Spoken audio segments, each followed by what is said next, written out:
In this episode, a man is fined for defrauding the feds of $7.2 million in PPP fraud.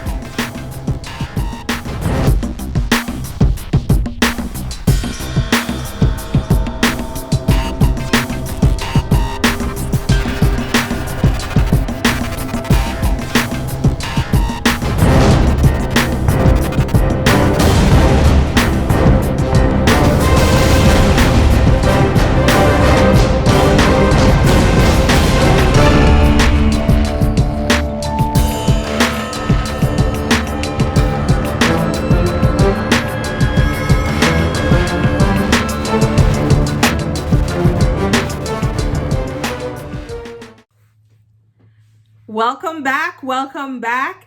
And of course, like we said at the top of the segment, we'll be discussing a man who was charged with COVID relief fraud. This is a good one, y'all. So let's get into it. Don't forget to like, comment, share, subscribe, tell your friends. I hope you're enjoying the series. So here's the story. So Don Cisternino, he's age 45. He operated a consulting company. He says it was based in New York. And so he had like few or no employees. And there was just like little records to show. So when the pandemic hit, he applied for a PPP loan. If you've been under a rock, then the PPP loan is the Paycheck Protection Program that allows qualifying small businesses and other organizations to receive loans with a maturity of 2 years and an interest rate of 1%. Businesses must use PPP loan proceeds for payroll costs, interest on mortgages, rent, and utilities. The PPP allows the interest and principal to be forgiven if the business spends the proceeds on these expenses within a set time period and uses at least a certain percentage of the loan towards qualifying business expenses. So you got that? It was a benefit that was brought about by the CARES Act. So businesses that were impacted by the pandemic were given the opportunity to take advantage of this loan, right? So back to the story. So Cisternino PPP loan application falsely claimed that his New York business had 441 employees and monthly expenses, right? In 2019 of more than 2.8 million. But in reality, they had few, if any, employees other than him and his girlfriend. And the company did not report wages to IRS for 2019. How, Sway? You know, like, honestly, how do you not think they would not know? Like, this is the IRS, you know, like if you pay wages or you give a paycheck to someone, or you issue them a W-2, you file something with the IRS. So how can you, apply for the paycheck protection program and claim you have employees when you don't? They're bound to find out. So on his PPP loan application, this guy submitted false W-2s for his employees, many of which listed the names and social security numbers of real people who did not authorize him to use their identities. Anyway, his application was approved and he got an emergency loan fund of $7.2 million.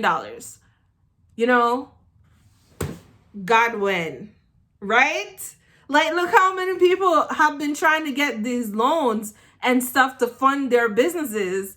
And this dude, like, falsifies his application and he gets $7.2 million, right?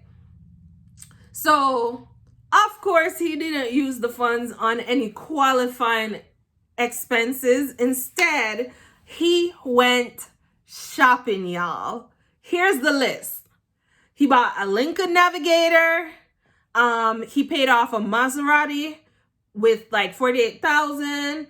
A Mercedes Benz, $251,000. Lawyer fees, $41,000.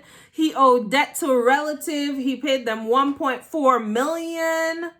And the coup de grace a 12,579 square foot 7-bedroom mansion in Seminole County for $3.5 million.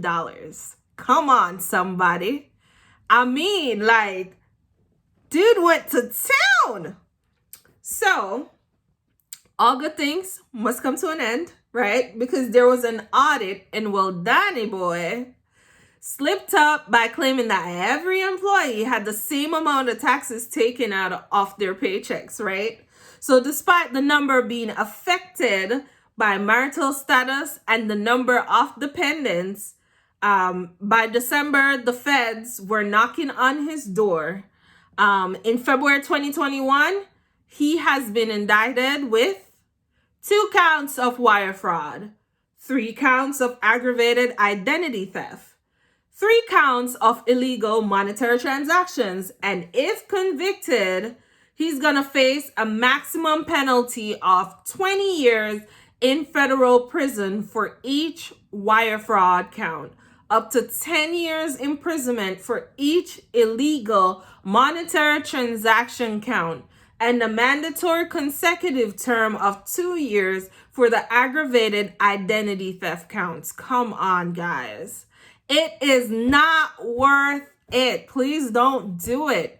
Like I see the stuff going around, like it will say like, oh, TikTok hack or whatever, open you a company, go ahead and, say you have X employees and go ahead and get that PPP, get your money. Stop it. It's fraud. Like, don't do it. You hear these charges? This guy is 45. I mean, he has 2 counts of wire fraud, and he's supposed to serve a maximum penalty of 20 years for each count. A maximum of 20 years for each count, guys. He is only 45. 45 plus 40 years, that's 85. And then up to 10 years for each illegal monetary transaction, and he has 3 counts, so 30. He's gonna die in there, and this is like financial crime. So come on, guys, pay attention. Don't do this stuff. It's not worth it. If you enjoyed this series so far, please go ahead, like, comment, subscribe. I will continue to upload new episodes for this series. Thank you so much for watching. Don't forget to share. Thank you. Bye.